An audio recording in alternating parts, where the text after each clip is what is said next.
आज हम लोग करेंगे क्वेश्चन नंबर 3 और इस क्वेश्चन में बोला गया है a particle moves in a circle of radius 1 centimetre at a speed of given v is equal to 2t।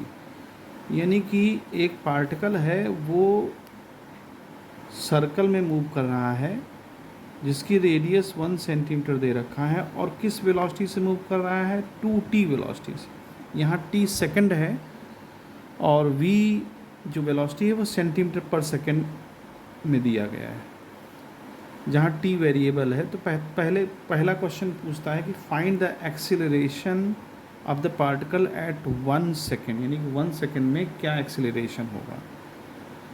तो देखते हैं एक्सीलरेशन के लिए सबसे पहला जो ऑप्शन है ए सेंटीमीटर। देखिए एक्सीलरेशन जो होगा वो सेंटीमीटर, रेडियल हमेशा सेंटीमीटर एक्सीलरेशन से क्रिएट होगा।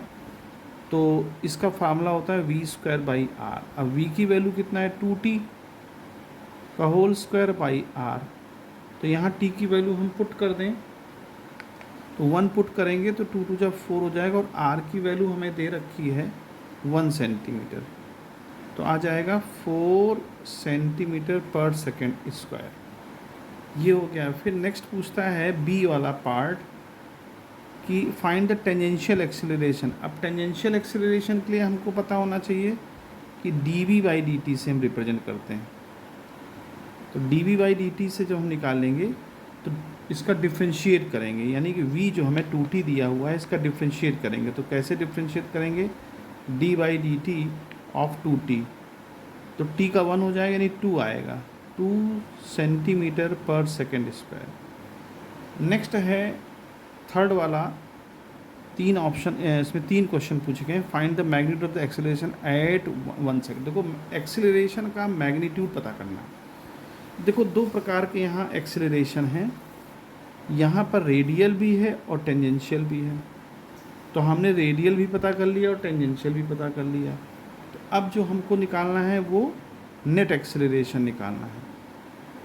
तो नेट एक्सीलरेशन क्या होगा, टेंजेंशियल और सेंटीमीटर, यानी कि 4 का स्क्वायर हो जाएगा 16 और 2 का स्क्वायर हो जाएगा 4।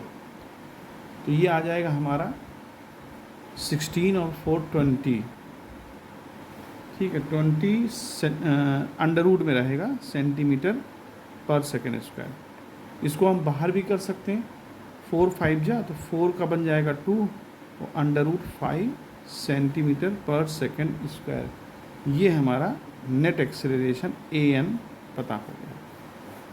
चूँकि दोनों, अच्छा अब ये दोनों एक्सीलरेशन 90 डिग्री पर हैं, ये वाला और ये वाला, तो वेक्टर मेथड से इसको कर सकते हैं, एक एक्सीलरेशन इधर और एक एक्सीलरेशन। तो नेट जो होगा वो इन दोनों का स्क्वायर के सम के स्क्वायर रूट के बराबर होगा। तो इस तरह से इस क्वेश्चन को सॉल्व करेंगे।